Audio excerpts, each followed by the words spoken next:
Alright guys, so it's going to be my third video that I've made today. But as an art teacher, you know, you're always looking for different materials and techniques you can try with your students. And I always got really good results from students when we do like painted papers, we do printmaking. They loved it in elementary school. So I decided why not play around with it, because I want to do some collage. My students always love collage, and I don't even care, like, you could be in high school and they love collage. I do like cut paper animations with them, let me just go crazy with the art supplies, make all kinds of stuff. It's really fascinated me. So, alright, so what do I need? I'm so cheap. I'm going to use styrofoam plates. Sometimes what I would do is you get a really kind a grocery store in your area, and the foam meat trays, those were perfect. I mean, this will still work, but the rectangular ones, great. And I would reuse those until they fell apart. And sometimes I'd even, like, when they're falling apart, have the kids carve out of them, ink them up, and reuse them until they literally were broken up in pieces. So if you're a budget conscious art teacher and you don't even want to buy the paper plates, I've gone to local grocery stores and just said, you know, could you donate some? I'm a local art teacher, and they'll totally go for it. Okay, scrapbooking paper. You could always use construction paper, but I was watching a YouTube video, and one of my favorite illustrators, Ezra Jack Keats, I have his book here, look at this. Gorgeous, The Snowy Day. Anyway, so, and there's another illustrator I really admire, R. Gregory Christie, and he does a lot of beautiful collage work as well. So I don't like to throw things out, so if I have like a decent sized sheet of paper, I'm going to keep that. This is going to be the blue for the sky. I might not even have to do anything with that, but I watched on a YouTube video, they said he used this pink paper and they went right on top of it to create the snow effect to it. So I'm going to try that and see how that works out. So I think this would be a really great little art lesson if you want to do something for the winter season or something that has a cool feel to it. So I've got my styrofoam tray, and I'm going to use acrylic gouache. So that's what I decided, because I love the bright colors with it. So I'm going to use the white. Oh, and by the way, I have a brayer. I've had this thing for ages, since college.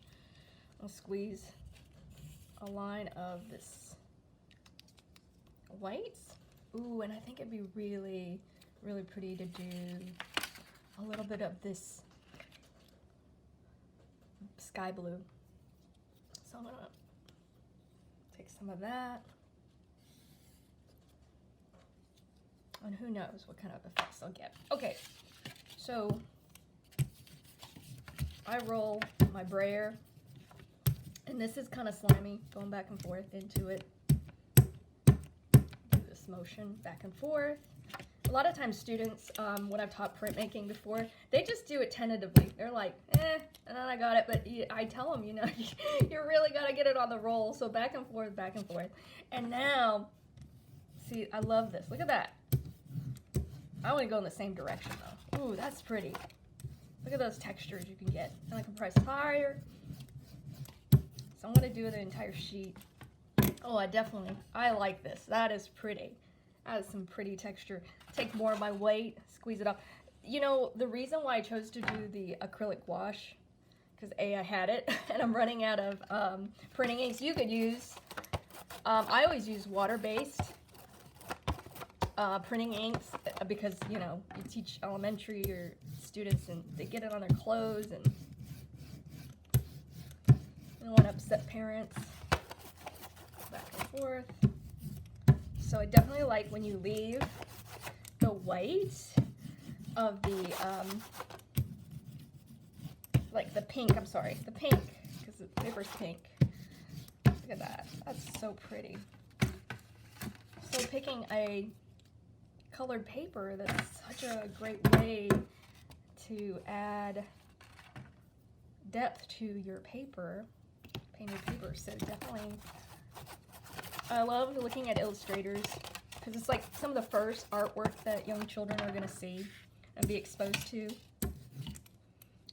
And for them, they don't know it, but a lot of these artists, they were influenced by some really amazing fine artists, like Romare Bearden, you know, does these amazing collages. A little bit more. Man, I'm gonna have to buy bigger tubes of this stuff. This would go really fast doing this kind of technique. Going back and forth. And then deciding how much of that paint do I want to show. Look at that.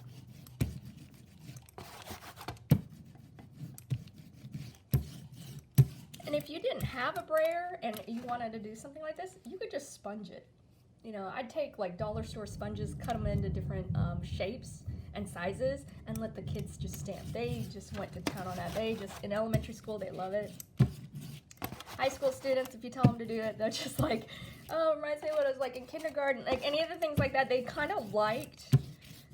Most of them wouldn't admit it, but I think they were like, oh, it's kind of fun. It reminded me of being in kindergarten.